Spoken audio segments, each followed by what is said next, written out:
Hi, it's Andrea. And as part of our VE Day commemorations, I thought I would tell you a few stories about my dad. His name was David Dewey Scarborough Jr., and he was from Atlanta, Georgia. And when I was growing up in America during the 1960s, my dad would often tell me and my two big brothers stories about his Navy days when he served with the US Navy during World War II. One story in particular used to really tickle me when I was little, although I suspect Dad didn't tell me the whole story. But during initial training or boot camp, my dad was sometimes on latrine duty. That means he had to clean the toilets. And Dad always said, once you've cleaned the latrines for a bunch of sailors, kid, you can cope with anything life throws at you. And I'm sure he was right. Dad was drafted into military service in 1943 and was given the choice to join either the Army, the Marines or the Navy, and he chose the Navy. After boot camp, he entered active service on the 14th of September 1943 and was assigned to the US Navy School of Music in Washington, D.C. because he was a very gifted musician and pianist.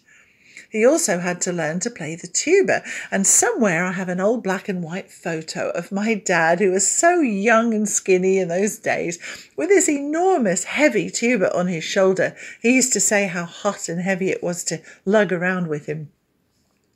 Dad trained with a band that was destined to be a ship's band, and Dad was posted along with the band to the battleship USS New York. His rank was musician 3rd class. Hi, it's Andrea, and I'm just retelling you a few stories that my dad used to tell me and my brothers about his days with the US Navy during World War II. So he's in the middle of his basic training, and then he joined the USS New York in 1943. His first sight of the ship was apparently, according to Dad, just awesome, as he saw the bows towering above him at the quayside in Newport News.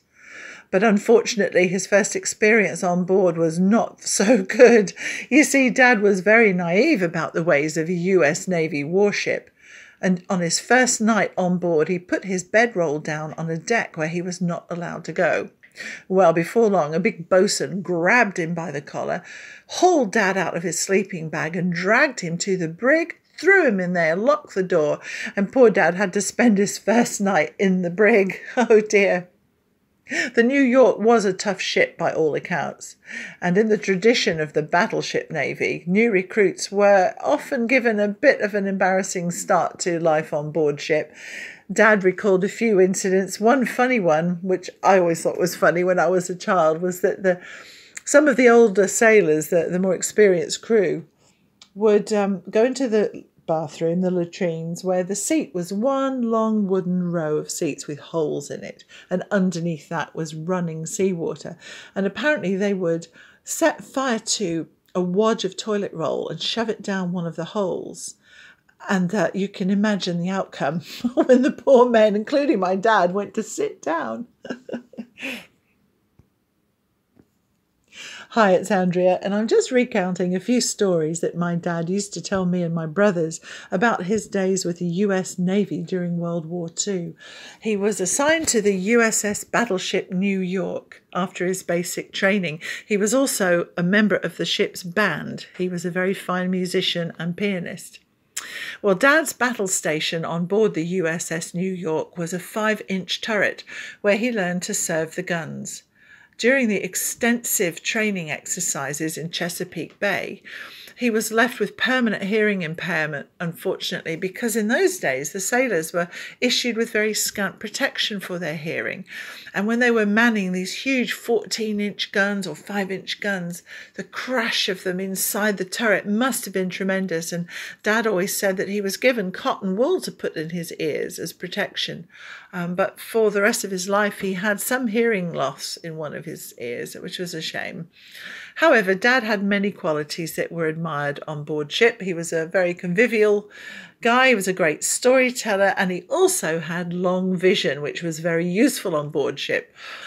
And he recalled a time when he was on the bridge keeping a watch, and an officer brought him a cup of coffee at dawn once. And as the sun came up, they caught sight of one of the great new Iowa-class battleships, which fired a live round in salute to the New York.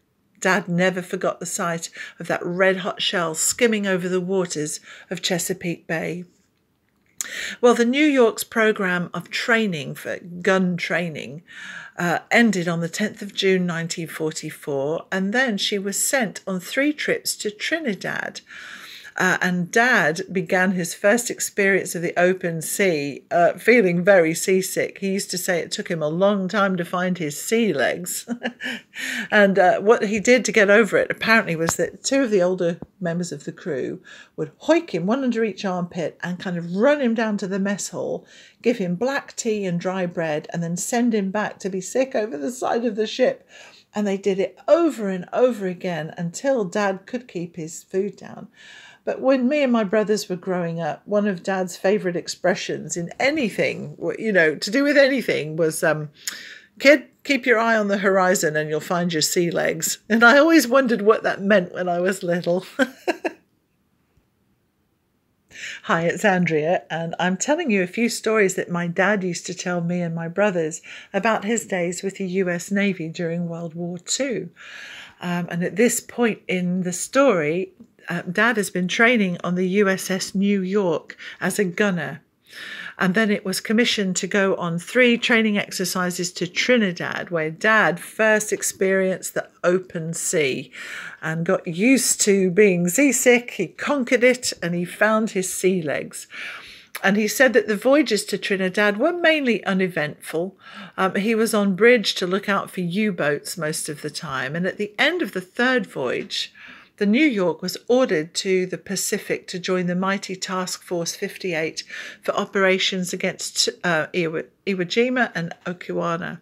At Newport News, Dad was with the crew as they were lowered down the vast side of the ship to scrape the hull clean and paint the ship in her Pacific colours.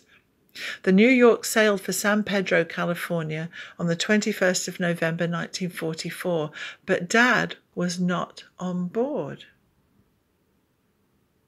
Hi, it's Andrea, and I've been recounting some of my dad's experiences with the US Navy during World War II.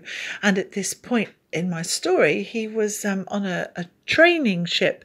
The USS New York was a battleship, but it was also a training ship for guns.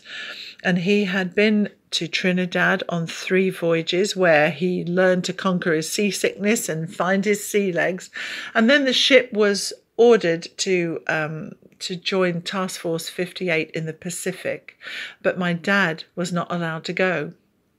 2 days before she sailed, the band that my dad played with were transferred off the ship, and Dad had no choice but to go ashore. He was so disappointed to have missed his chance to see action, and he followed the New York's progress as she bombarded enemy positions on Iwo Jima and Okinawa, where she was hit by kamikaze on her fantail.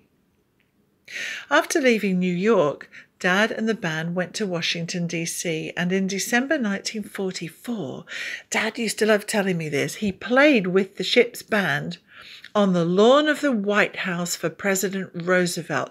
Dad was so proud to do that.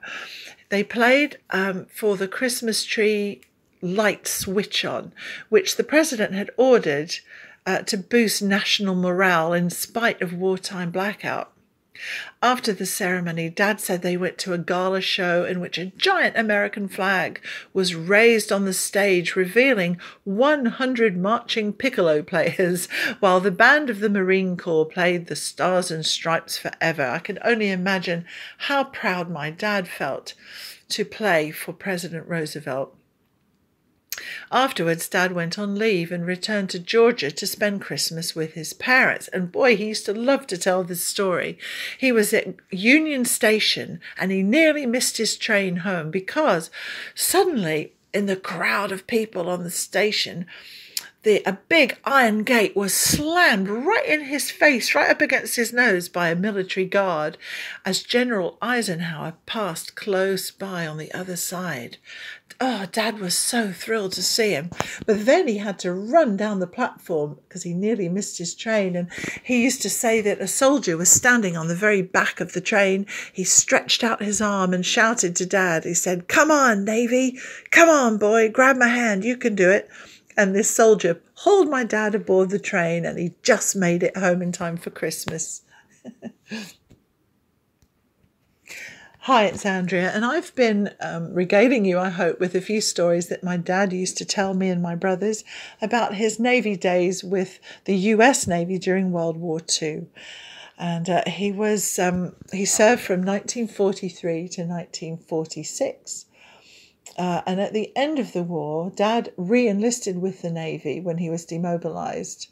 And he was assigned to the cruiser USS Fargo. And he embarked on a very memorable voyage to Montevideo and the Mediterranean on a peacekeeping mission. And my father wrote a memoir about that, which I will save for another day. But he had many adventures. I know he was based in Naples for several months. He went to North Africa. He went to Malta. You know, he really saw a lot, and he witnessed a great deal of poverty and the after effects of World War II in Europe, which really affected him for the rest of his life. So one of these days I'll read you some of the stories from his memoir.